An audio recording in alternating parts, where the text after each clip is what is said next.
In May 1570, 20-year-old Anna of Austria married King Philip II of Spain, a monarch whose vast empire stretched across continents. This union shocked Europe, one so controversial that even the Pope tried to prevent it. The scandal was not merely the 23-year age gap, but something far more disturbing. Philip was her uncle. The marriage set a dangerous precedent, deepening the web of inbreeding that would one day haunt the mighty Habsburg dynasty. Anna of Austria was born on the 2nd of November 1549 at Cigales near Valladolid in Spain. Her father was the future Holy Roman Emperor Maximilian II, a son of Ferdinand I, the Archduke of Austria and King of Hungary, Bohemia and Croatia, who became the Holy Roman Emperor in 1556. Maximilian would inherit his father's vast titles upon his death in 1564, cementing his place among Europe's most powerful rulers. Although Anna was from an Austrian family, she was born in Spain because of an extended visit to the country by her father, who in 1548 had married Maria, a daughter of none other than Charles V, the Holy Roman Emperor, King of Spain, and the most dominant monarch in all of Europe. As you might have suspected, Anna's parents were closely related. They were first cousins, as their fathers, Charles V and Ferdinand I, were brothers, both members of the illustrious House of Habsburg. Her parents' marriage marked one of the earliest intermarriages between the Austrian and Spanish branches of the Habsburg dynasty, an alliance forged for political strength, but one that would, over the following century, contribute to the genetic inbreeding that came to plague the family line. Anna spent her earliest years amid the splendour of the Spanish court, surrounded by ceremony, power and the grandeur of empire. The eldest of 9 children who survived infancy, she quickly became her father's cherished favourite. During these years, her mother Maria governed Spain as regent alongside her new husband Maximilian, while her own father, the mighty Charles V, was occupied in Central Europe, waging his relentless campaign to suppress the Protestant Reformation in Germany. Maria's regency lasted until 1551, when her brother Prince Philip returned from Central Europe to assume control as acting ruler in their father's absence. With Philip now in charge, Anna's parents were free to return to Austria, where Anna was raised and educated amid the grandeur of Vienna throughout the 1550s. Though she was too young to remember her early years in Spain, those at court could never forget the imperial child who had been born among them, an infant princess whose destiny was already entwined with the great powers of Europe. Before delving deeper into Anna's life and the strange, fateful marriage that would define it, we need to understand the turbulent world in which her story unfolded. 16th century Europe looked very different than today, with competing powers, shifting alliances, and dramatic politics. Germany was not yet a single nation, but a mix of hundreds of small states, duchies, and free cities under the loose framework of the Holy Roman Empire. To the east stretched the vast Polish-Lithuanian Commonwealth, while Italy was divided into dozens of rival states, including the Papal States, the Republic of Venice, and a host of other duchies constantly fighting for dominance. Amid this fragmented landscape, 2 titans stood out from the rest, the kingdoms of Spain and France. Locked in a bitter struggle for European supremacy, they had waged a relentless series of wars from 1494 to 1559 over control of Italy. For Spain, maintaining a close bond with the Austrian branch of the Habsburg family was vital in keeping French ambitions in check. By the late 1560s, this alliance had become more crucial than ever. A fierce revolt had erupted in the Low Countries around modern-day Belgium and the Netherlands, threatening Spanish control of one of its richest territories. As King Philip II sought to preserve this piece of his empire, he looked to strengthen his ties with his Austrian kin. And out of this web of dynastic necessity and political strategy would emerge the marriage that shaped Anna's destiny. Initially, Anna was never meant to marry Philip at all, so how did this come about? The Habsburg courts of Madrid and Vienna had a different union in mind, one that would strengthen family and empire alike. The plan was for Anna to wed her first cousin, Don Carlos, Prince of Asturias, the only son of King Philip II, and his first wife, Maria Manuela of Portugal. By the standards of royal Europe, such a match was hardly shocking. Marriages between cousins were common tools of diplomacy, designed to bind kingdoms together in loyalty and blood, a tradition that would persist in European royalty well into the 20th century. Don Carlos and Anna were even close in age, with Carlos only being 4 years her senior, a pairing that seemed, on paper at least, both politically and personally well matched.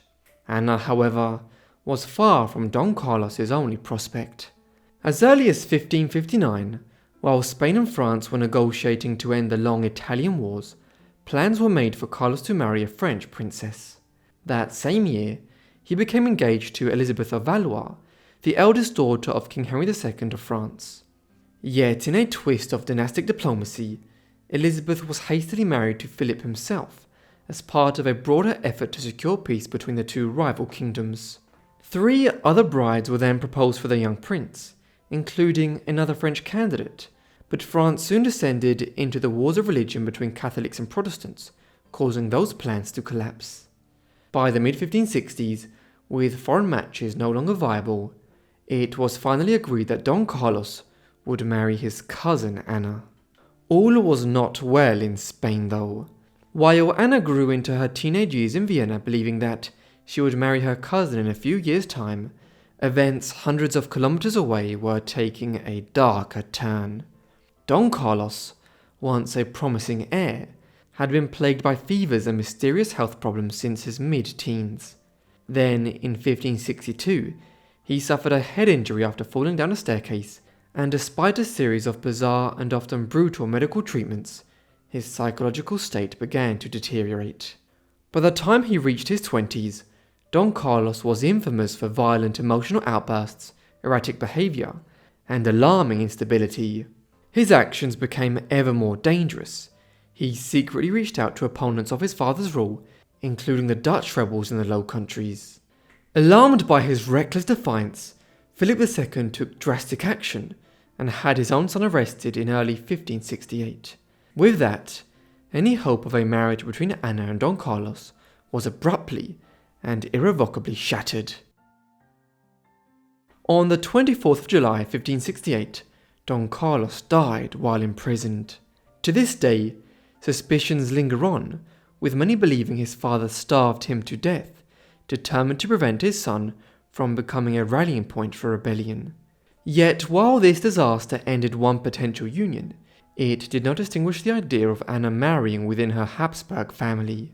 Instead, the plan would take a dark and unexpected turn, setting the stage for one of the most extraordinary marriages of the era. When Don Carlos died in the summer of 1568, Philip II was a married man, though his current wife was his third.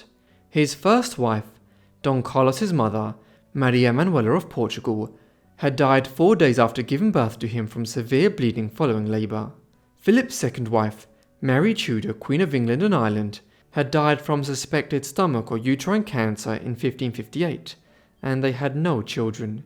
He then married Elizabeth of Valois, a French princess, in 1560. After a complex natal history, she died after a stillbirth on the 3rd of October 1568, 10 weeks after Don Carlos's death. All of this left Philip II in a desperate position. He had lost both his heir and his wife. His third marriage had produced only daughters, and with the deaths of Don Carlos and Elizabeth of Valois in quick succession, the king found himself without a male successor. And so, in a move that shocked Europe, Philip proposed the unthinkable. If Don Carlos could no longer marry Anna, then perhaps he himself should marry his niece. Astonishingly, Anna's father agreed. Thus, 20-year-old Anna married her 43-year-old uncle by proxy in May 1570, while she was still in Vienna, defying not only convention, but also the objections of Pope Pius V, who was appalled by Philip's plans to marry his niece. Until now, Anna's union with Philip had existed only on paper, married by proxy while she remained in Austria and he ruled from Spain. In the autumn of 1570, though, it was finally time for her to travel to the Iberian Peninsula, where a grand formal ceremony awaited. She travelled with a large retinue, a mix of familiar faces from Vienna who would now accompany her to Spain and remain by her side, a common practice among royal courts to provide continuity and comfort for brides whose lives were suddenly uprooted and sent to live in a foreign land.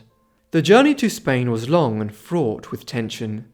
Anna's party travelled overland through the Low Countries before taking a ship to the Iberian Peninsula. They were met with jeers and hostility from the Dutch along the way, an ominous start to a marriage that was already steeped in political intrigue. The voyage unfolded against the backdrop of the recently ignited Dutch revolt, which had erupted in 1568, after years of simmering unrest in the Spanish Habsburg territories. Along the way, the princess became embroiled in a diplomatic controversy when relatives of Floris of Montmorency, a Dutch noble imprisoned in Spain for his role in the revolt, petitioned Anna to intervene on his behalf. After weeks at sea, she arrived in Spain on the 3rd of October 1570 and formally requested that his life be spared. But before she could reach the king, Floris was secretly executed on October 16th, strangled to death, most historians believe, on Philip's orders. By all accounts, Anna settled into life in Spain surprisingly well. She was greeted by many who remembered her as an infant, and her presence brought a spark of life to the rigid and often solemn Spanish court. Bright, cheerful and vivacious, she eased some of the stifling formality that had long defined Philip's reign. Anna also became Philip's most beloved wife. Diplomats reported that the king was genuinely in love with his young wife, and unlike many of his predecessors, there are no records of him taking mistresses during their marriage. Philip was said to visit her bedchambers daily, and the couple were very close, and also had similar personalities. Soon she was pregnant, and in December 1571, the hoped-for son arrived. He was named Ferdinand after Anna's grandfather, and was given the title of Prince of Asturias, which Don Carlos had held until his suspicious death a few years earlier. However, he did not survive into adulthood. In October 1578, he died from a possible case of dysentery. Unfortunately, Ferdinand's fate set the pattern for Anna and Philip's future children. Another son named Carlos was born in 1573, but died less than 2 years later in 1575. Another boy named Diego was born in 1575. As Ferdinand was still alive at this time, this seemed to cement the succession, as there were briefly 2 healthy sons in line to the throne. But once Ferdinand died in 1578, Diego became the heir apparent. He would outlive his mother, though he too ultimately died young from smallpox in 1582. The couple's only daughter, named Maria and born in 1580, died in 1583. This meant that only one of their 5 children, a boy named Philip after his father, would survive into his adult years. He was born in 1578 and would become the heir that Philip II had wished for, even to the point of marrying his own niece. As mentioned, Philip and Anna had a very good relationship, despite their age difference and family ties, and she even acted as a loving mother to her stepdaughters from Philip's marriage to Elizabeth of Valois. However, Anna soon became the 4th of Philip's wives to die prematurely. In 1578, King Sebastian I of Portugal had died in North Africa while campaigning against the Muslims of Morocco.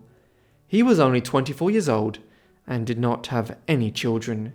He was briefly succeeded by Henry I of Portugal, but Henry was a cardinal of the church, who did not have any children either. When he died in 1580, a succession crisis ensued, and Philip claimed the throne of Portugal. This was disputed, and in order to solidify his claim, Philip, Anna, and the Spanish court set off for Portugal in September 1580. In theory, Anna was briefly Queen Consort of Portugal for a few weeks in the late autumn of 1580. It would be a short stint though. During the journey to Portugal, or after arriving there, she contracted an aggressive form of influenza and she became seriously ill. She died from the condition in the city of Badajoz on the 26th of October 1580, a week short of her 31st birthday. Although she was initially buried in Portugal, her remains were later taken back to Spain and interred in the royal crypt at the Escorial Palace. Her husband Philip would never remarry, and he lived down to 1598. When looking at Anna's marriage to Philip purely from the perspective of maintaining the royal succession, it was successful, no matter how unsettling we might think it is today. It resulted in several sons, and although 3 of the 4 died young, Prince Philip lived long enough to succeed his father as King Philip III in 1598. However, it set an unpleasant precedent. The Austrian and Spanish Habsburgs continued to marry each other over the next century. One of these arrangements mirrored what happened with Anna to a T. In 1646, Anna of Austria, a member of the Austrian branch of the family, was betrothed to her Spanish cousin, Balthasar Charles, Prince of Asturias, the son and heir of King Philip IV, and his grandson.